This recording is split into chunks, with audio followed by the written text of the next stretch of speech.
everyone. This is Bobby Mills, the 1,000-Yard Guy for theindependent.com. We're staying in town within the hoop. We have a very special guest this afternoon, and thank you for taking the time, by the way. Coach Ryan Rathke, head boys basketball coach at Northwest High School. We have Zach Mayhew behind the camera once again, videographer, producer, and bodyguard. So how about that? First of all, I always have to ask where you're from originally. Okay. And I grew up in northeast Nebraska in Wisner, Nebraska. So I am a graduate of Wisner Pilger High School. And I was wrong about that. for a long time, we were the only Gators, but now you have Lincoln North. And Yeah, but we have two different Gators now in the state of Nebraska. But they're not really Gators, are they? Because they're navigators. Yeah, they're the only. I thought you were just Wisner High School. Yep. Wisner Pilgrim. Yep. You know, and back then, I noticed a big gap between Wisner's Pilgrim's trips to state. It's like 63 years, isn't it? I mean, back in the 20, all the way through up until 90 maybe? It was 90, I think, early 90s Wow. when there was a big gap in there. So. And what I wanted to mention before anything else was the fact that I saw your name just recently as honorable mention All-State on one of my Nebraska high school history things I was doing of basketball, and I'm thinking, you had to be pretty good. I don't know how good your teams were back then. You could have been in a tough district or regional or something and still had a good team. Were they good teams? You know, my sophomore year we had a really good team. Did you? And just kind of missed out on qualifying for state. And then my senior year, I had a funny thing happen right before my senior year. Back then you could scrimmage your alumni. Yes. So it was a Friday before the first Friday's game. We played the alumni, we're done, and the coach says, hey, let's play one more quarter. So we play one more quarter, and sure enough, I go in and drive, and I come down on some 6'8" guy's ankle, blows out. So I had a major ankle sprain, laid me out for 2 to 3 weeks. I come back and practice, and I blow out my other ankle. So a lesson when you have a kid that has a bad ankle, always tape both ankles. I always learn that because you favor it, and all of a sudden, boom, you blow your other one out. So my senior year, I put a lot of time into my senior year in the off season, in the summer and the fall, and that wasn't a great way to start the senior year off having two bad ankles. Now, fortunately, I played college basketball and never sprained my ankle once, in 4 years of college. Wow. But my senior year was really messed up. When we had a good team, I wouldn't say a great, outstanding team, but we had a decent team my senior year. We had some good players, and that's the time. Remember Rob Snitchler from Battle Creek? Oh, sure. They were the 1 seed. They had a really nice basketball team. My Pierce gosh. had a really good team at that time. Yep. So I think we upset a team the first round in that district. I think it was Battle Creek, actually. We upset them, and then Pierce beat us that next night in that district my senior year. So that's going back a ways. It is, but they're talking about the magic circle in football, but it's there in basketball too. So, boy, that's bumping heads with some pretty good. Yeah. And I think everybody that knows Ryan Rathke knows that you're a baseball fan and player. Yep. They didn't have a baseball program up there. I don't think anybody did then, did they? Well, for schools, or did they kind of in that time area, you still had Wayne having a high school basketball team. Laurel had a high school baseball team. Wakefield had a high school baseball team in that era, right? They did. So you go back 30 years ago, those teams still had high school, and then they kind of had to filter out that a little bit, just financially, because then all of a sudden they're traveling a long ways at that time. Now, Legion baseball, and this is probably a good story to tell. When I was in college, my summers, when I was in college, I coached 5 baseball teams. I coached 3 teams in Beamer, so I had the little guys and the little league and the ponies. Wow. And then I had this Legion teams in Wisner. So you look back at that, you're like, how in the world could you coach 2 teams? I was coaching 5 baseball teams. Wow. For 3 summers I did that. And my routine was basically, I would get up at noon, right? For 3 summers, this is what I did. I would get up at noon, I would eat, I would get on the road, because we would practice every day with those 3 Little League teams. Are you kidding 1 me? o'clock we practice. Whoa. 2 o'clock was Little League. Ponies would practice from 3 to 4:30. They got an extra half hour every day. So we practiced every day unless we had a game.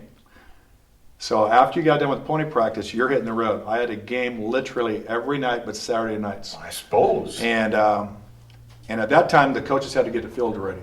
I mean, Oh, we were yeah. playing at home, the coaches got the fields ready. Now a lot of people are hired to do that. So you're either getting a field ready or you're hitting the red. So by the time you got your games done, it's late at night. Sometimes it's 11, sometimes it's 12 coming back from a road trip. And that's when I would play basketball. So I would play basketball from 12 to 2, sometimes 3, sometimes 4 a.m.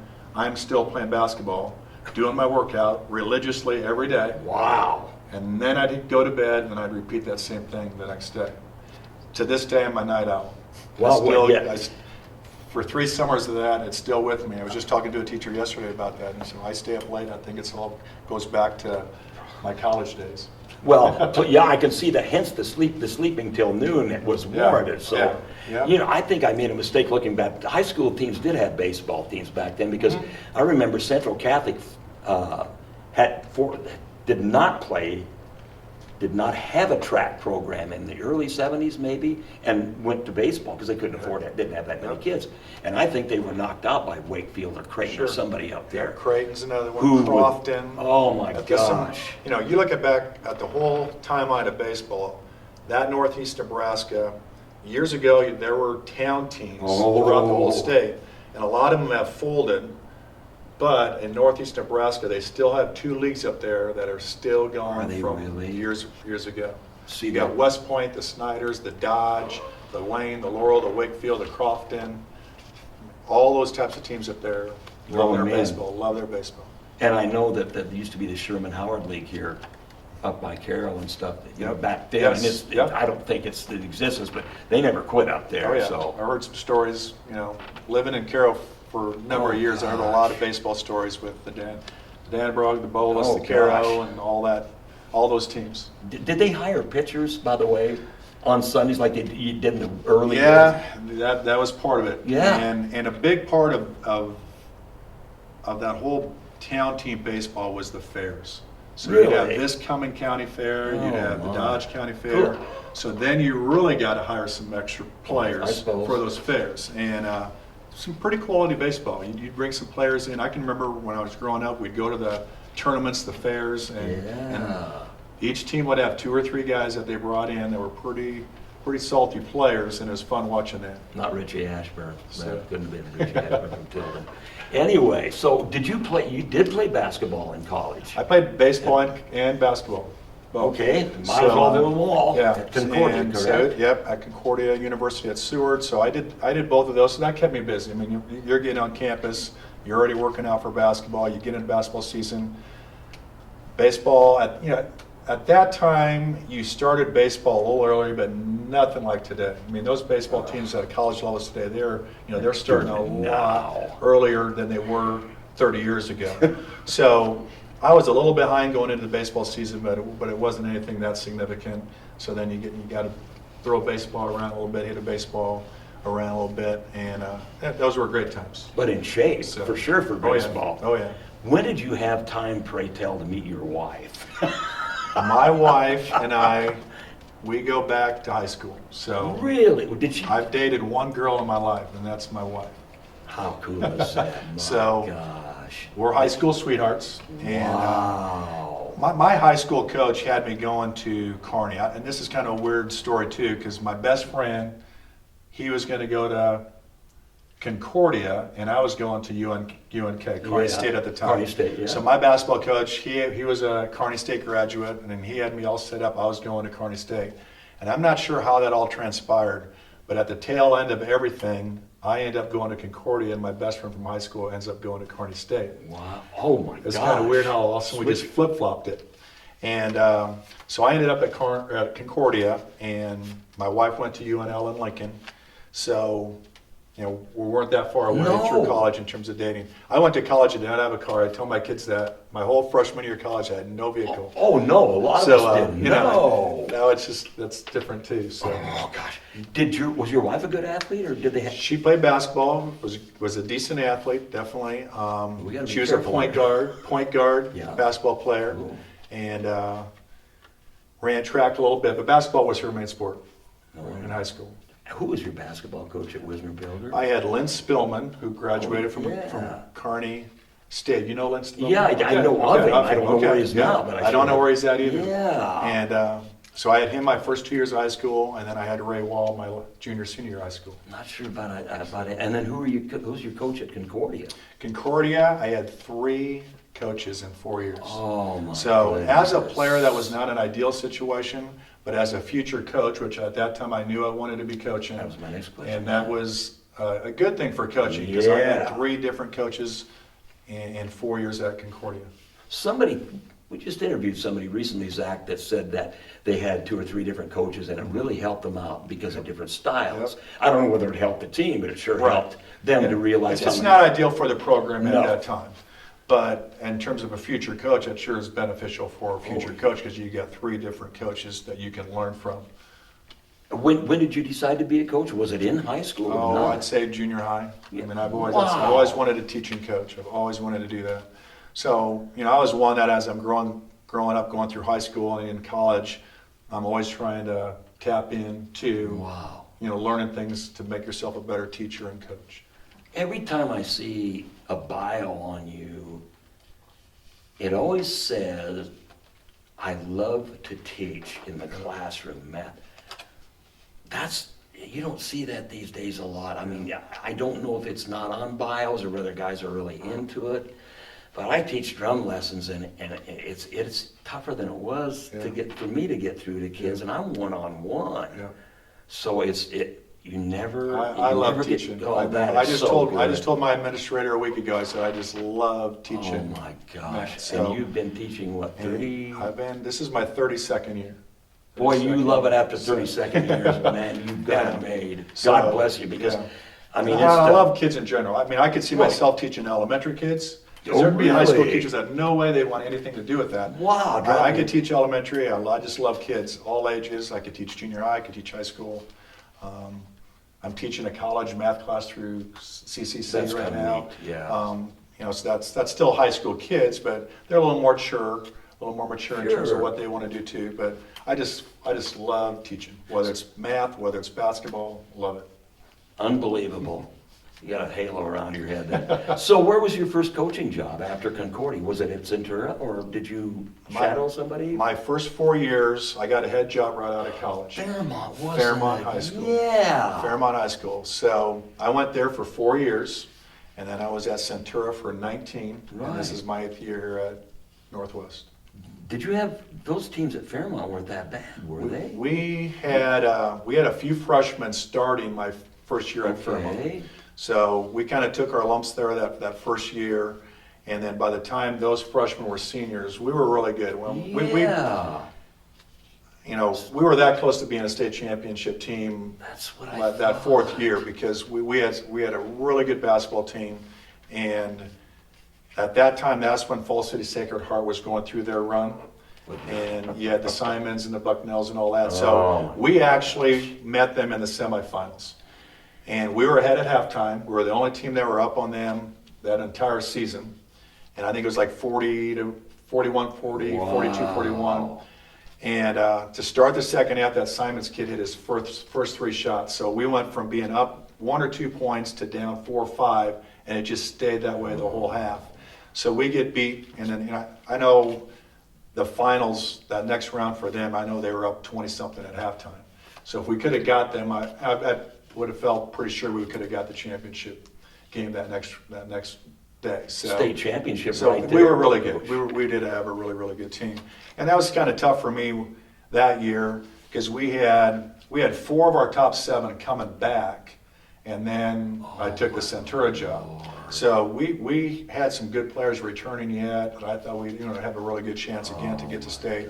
But you're moving up to a bigger school. You are. And at that time, Centura was a B school, my first year Yeah, there. yeah. That's I So kids won't we believe jump it. up into a B school, then my 5th year of coaching, and then Centura dropped down enrollment there a little bit, so they were C1, sometimes even C2. But my first year at Centura, we were Class B. That's unbelievable. And of course, the minute you left Fairmont, they went from being a contender to 0-16 the next year.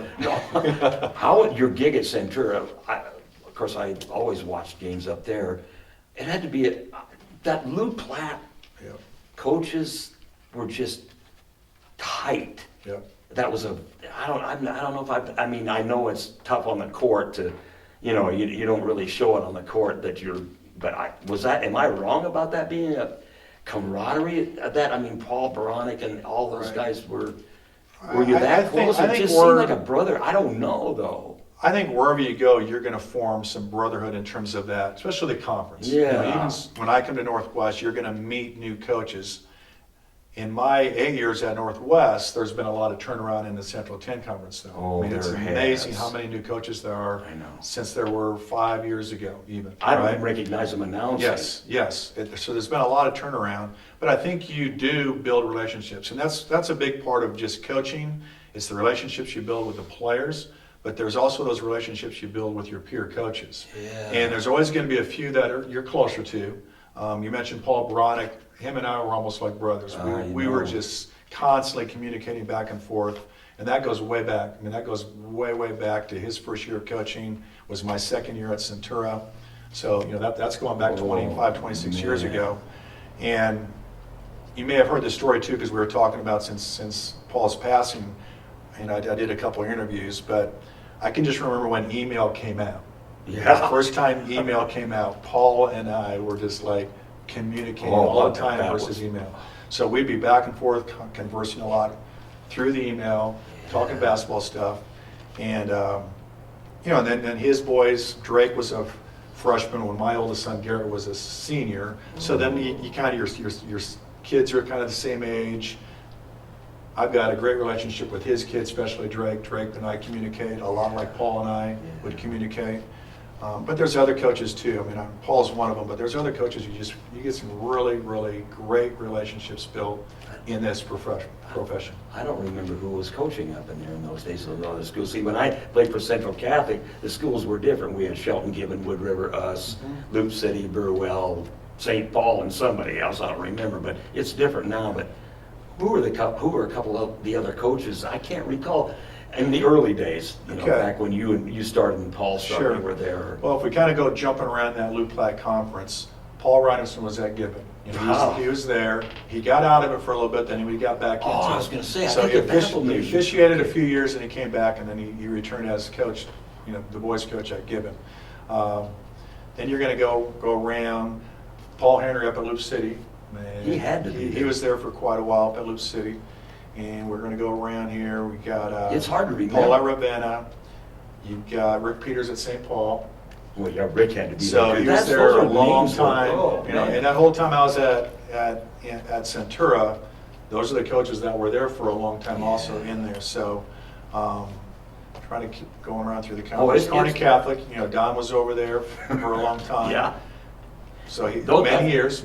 Gosh. And you go Adams Central. Adams Central had a few different coaches in there too, but you had Master. Okay, he was there most of the time when I was there, and then that kind of got turned over a little bit more. But Rick Rath at Donovan Trumbull. Yeah, okay. There he is, yeah. So I'm sure I'm missing a few schools and coaches there, but when I was at Centura, there was not much turnover in the coaches there for that 20 years that I was at Centura. No, and then when I was in high school in the late 60s, they weren't turning over either. Yep. You know, that's when Tochak was playing and all those guys. But those were good times, by the way. And those names that Coach Rathke just mentioned are really legendary names to me. How was the transition to Northwest from Centura? I'm sure it didn't, you know, frighten you in any way, but were the kids any different? I mean, the level of competition is a little more, but basketball's basketball, right? I think, you know, there's the basketball part, but then there's the classroom part. So I'll talk about both. Okay. I think the classroom part, I had a lot of freshmen my first couple years at Northwest, and now I don't have any freshmen. I'm teaching more of the upper classes. But one thing that was interesting is you have freshmen coming into Northwest that are coming from so many different schools. Yes. So if you're teaching Algebra 1, for example, you've got a lot of different teachers they've had going into Algebra 1, whereas Centura, 95% of those Algebra 1 kids as freshmen had the same teacher their 8th grade year. So there's more consistency, and you know that, hey, they've all had these concepts taught to them. It's just a little easier transition in terms of teaching the math part of it. So that was a little different, that you had to get a little bit used to. At Centura at that time, and you know, the kids there was great peer pressure. You needed to do your homework. So at Northwest, there's kids that do their homework, but there's more kids at Northwest that do not do their homework overall versus Centura when I came here. Centura, it was just like, I hardly ever had a kid not do his homework. Now that can change too. That whole culture can change as it goes, but at the time I left Centura, just a great culture in terms of kids working hard, taking academics very seriously. That's the way that was. Now, when you look at the basketball part of it, one thing I've kind of analyzed over the years, I've coached Class D, I've coached Class C, and now you're in Class B. I really think the reason you see at the state tournament level, most years, that Class B is low scoring. Yeah. Versus all the other classes. It is. Right? True. Typically, that's the way it is. You get in the 30s, 40s maybe. I know. But it's overall, it's a lower scoring game. And my analysis of that is in Class B versus Class C, you're going to have 8, 9, 10 really good athletes that are out on the floor. May not be the greatest basketball players in skill-wise, but you're going to have 8 athletes out there versus Class C, you might have 3, 4 really athletic kids out on that floor. So to me in Class B, the defense is so much better because of the athleticism overall. I see what you're saying, yeah. But yet the offensive skills may not be there. Where in Class A, I think the offensive skills are there a little bit more. Therefore, their scoring is a little bit better. Because Class A is going to have great defense also, but I think the offensive skills are better. Therefore, they're going to be more scoring in that state tournament. And that's just my analysis overall, but I think there's something to that. I think you're right, because my wife would be interested in that, because oftentimes we've gone to the state tournament and said, let's not go to B, they don't score any points. But she's transitioned where she likes defense now. Yeah. So now she wants to go and watch that kind of thing. Sure. So are the kids harder to coach at Northwest? No, this is not a trick question. Sure. I mean, they're not going to get mad at you, then they were Centura. No, I don't think there's any. I think that's very, very similar. I think it's so, very, very probably. similar in terms of the kids, in terms of the athletes you had coaching at Centura and Northwest.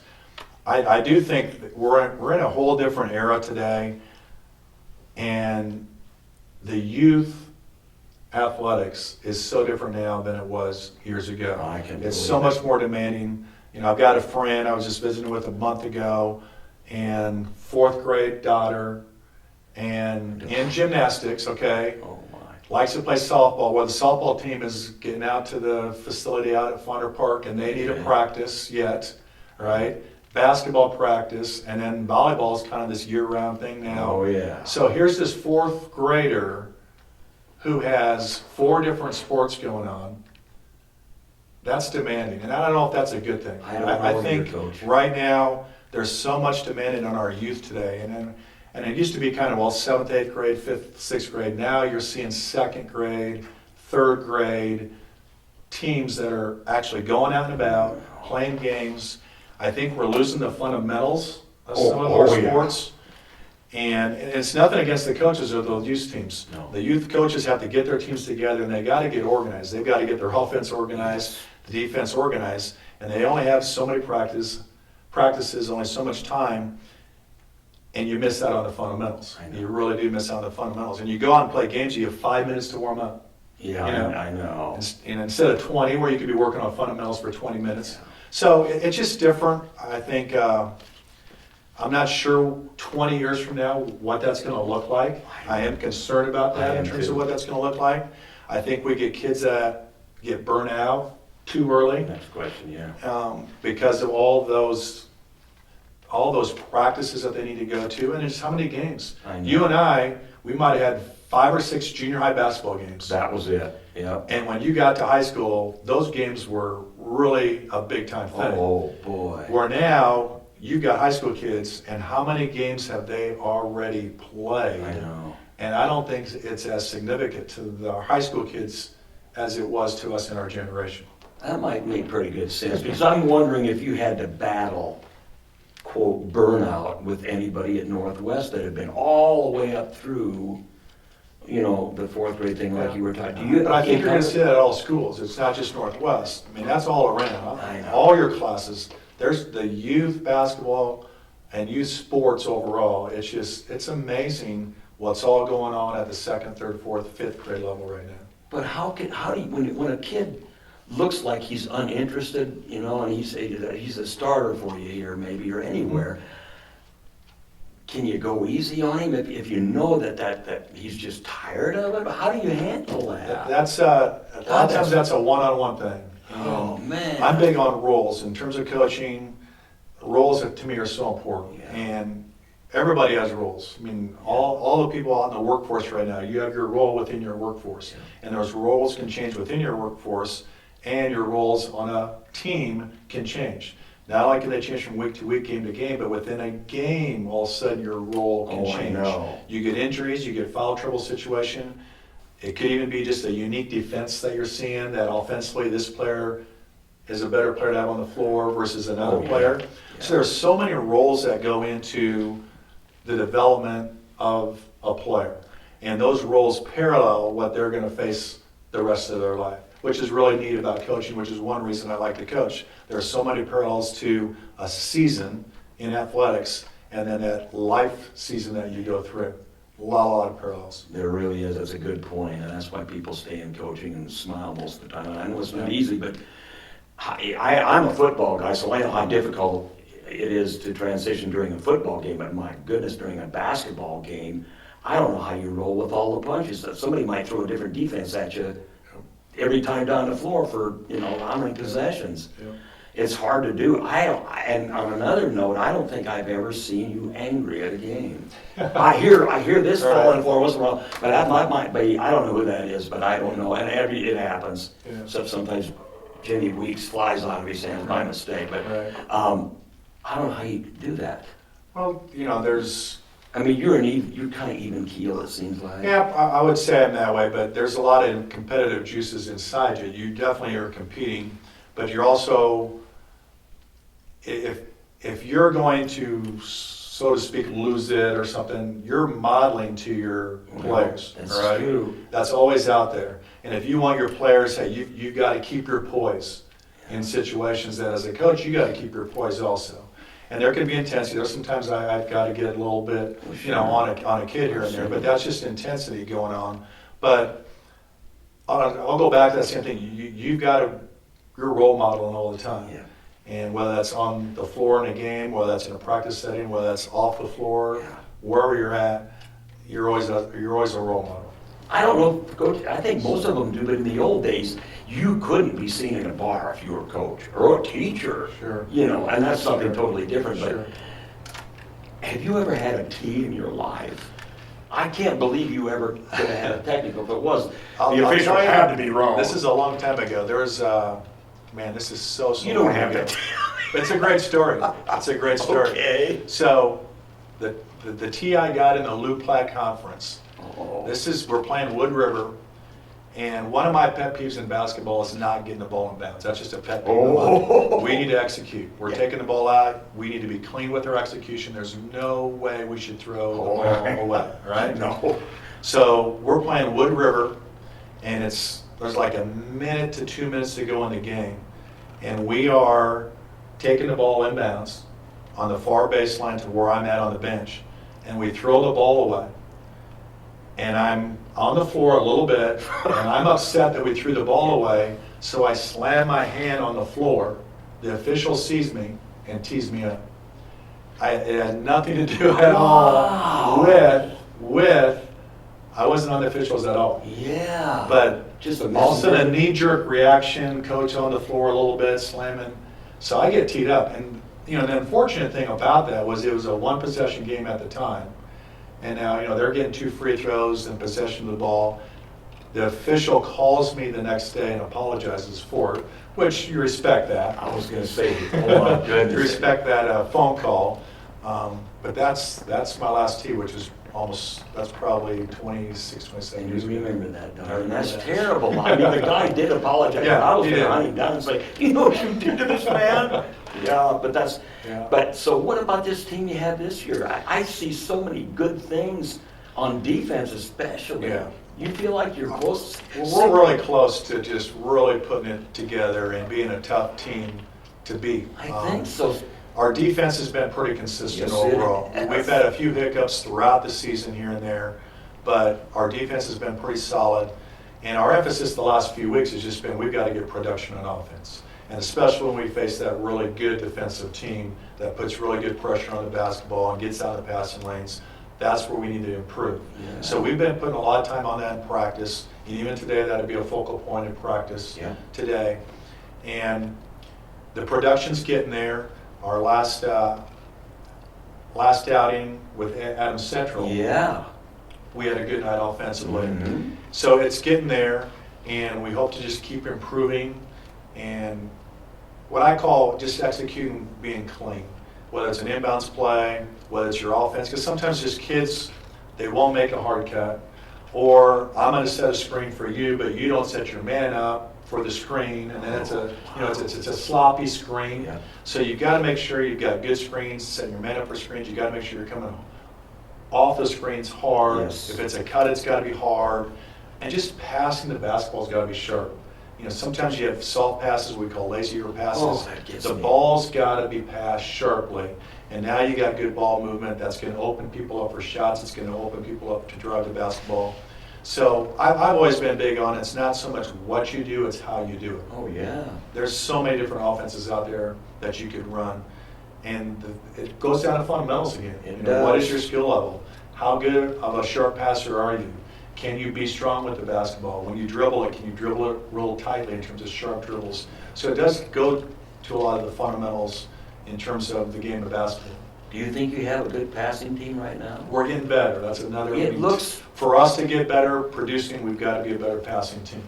I've seen them throw the ball away sometimes, but at least the passes were crisp. And I've seen teams that don't look like they ever work on a passing drill. All the lazy bounce passes, and I'm going, you could catch, I'm a coach. Anyway. Yeah. Oh, yeah. But six So- of these kids on this basketball team were at state, correct? Correct. Yeah, and that's, two years ago.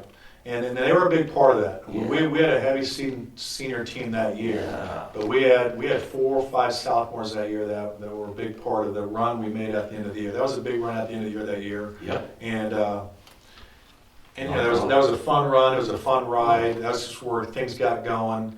And then all of a sudden you're going from a 5th seed in a district tournament to winning the tournament. I know. We won 3 games in 4 days to qualify, and those kids earned that. They did. They did a good job of stepping up their level of play on both ends of the floor in that season. So, and then we come back next year, and now those sophomores are juniors. So last year our main group of players were juniors, and now this year we got seniors. So we have that veteran team, so to speak, in terms of experience. There's times I think I needed probably more demanding with them at times. But we're getting close to where we can be a really good basketball team. I'm really anxious. We got a conference tournament next week. Boy, I can't I'm wait. really anxious how that's going to unfold It's here, and how our folks. guys are going to perform in that tournament. That's a good lead up to districts anyway. And if I was a team that was facing Northwest End District, I would be very uneasy right now, because this team is, to me, is so close. Yeah. And I don't think the last 2 teams that you played really liked what you did on defense, and it Right. bothered them. Right. So, and the offense, I think, is going to come around. Yeah. My last question is, how much of a thrill is it to have your son on the coaching staff? What a player he was, too, in high school, and at Concordia, right? Yeah, he played basketball at Concordia. What a thrill that has to be. Yeah, Garrett's just got a great mind for the game. And when he was a player, he just had outstanding vision. Oh. He was just an outstanding point guard who could see Did the you play floor, plus just had, he had 4 eyes on his head. So, and he was just a great leader in terms of having that presence on the floor and taking charge of your team. He was just one of those players at the point guard position that just really made his teammates better. And I always think that's the best compliment you could give a player, is making your teammates better.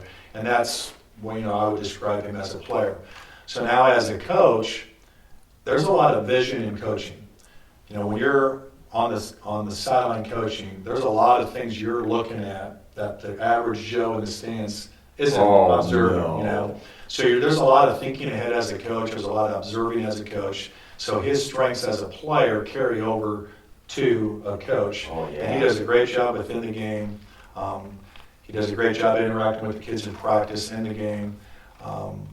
He's done a really, really good job this year for us at the JV level.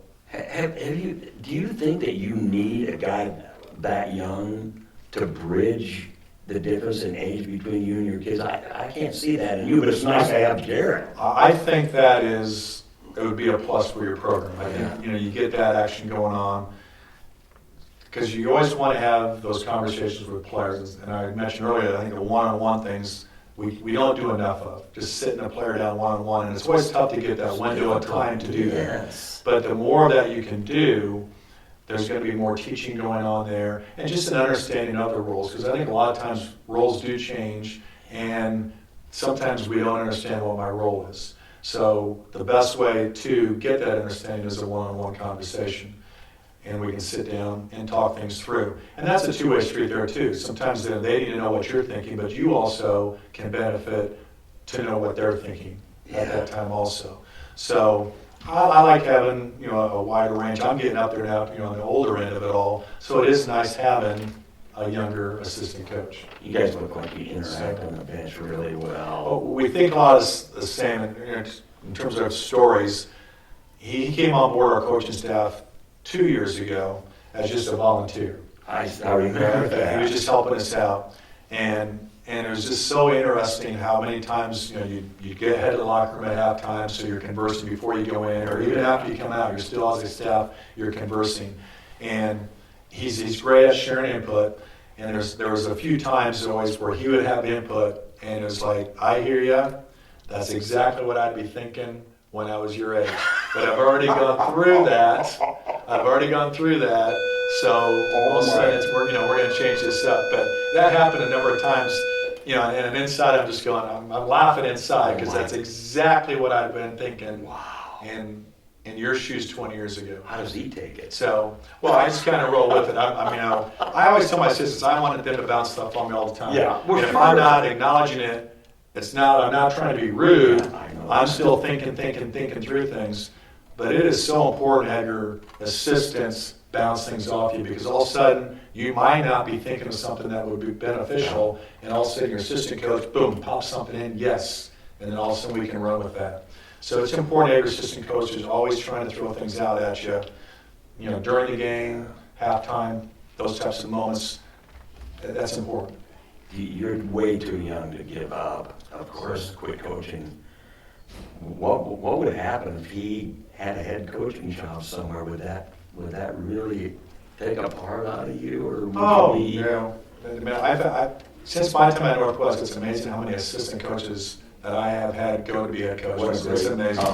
And I know that's their dream, their goal. So I'm doing everything, even though I'd love to have them be part of the program, I'm doing everything I can to help them develop to be a head coach. And that's a fun part of my job also. Sure. Yes, I'm developing players, but I'm also looking at assistant coaches and trying to help them become head coaches. But you'd like him around a little longer. I would like him around as much as possible. So this might be the year that really helps, though. You So betcha. I'm just hoping everything goes well, because I'm really looking forward to next week. Get out of here. It's I believe you guys play on the semifinals are Thursday and Friday. The boys are Friday. Am I correct, or is back? Boys is Thursday, semifinals Saturday. And there's a lot. Okay. Saturday, and girls semifinals will be Friday. And there's all kinds of basketball Saturday. Good grief, and Yes. we hope you guys are playing the second to the last game on Saturday.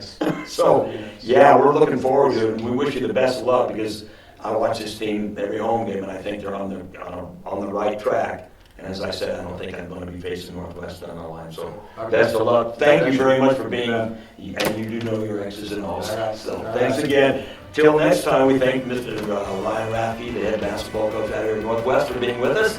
Till next time, End Zone Online on Independent.com. For Zach Nagu, this is Bobby.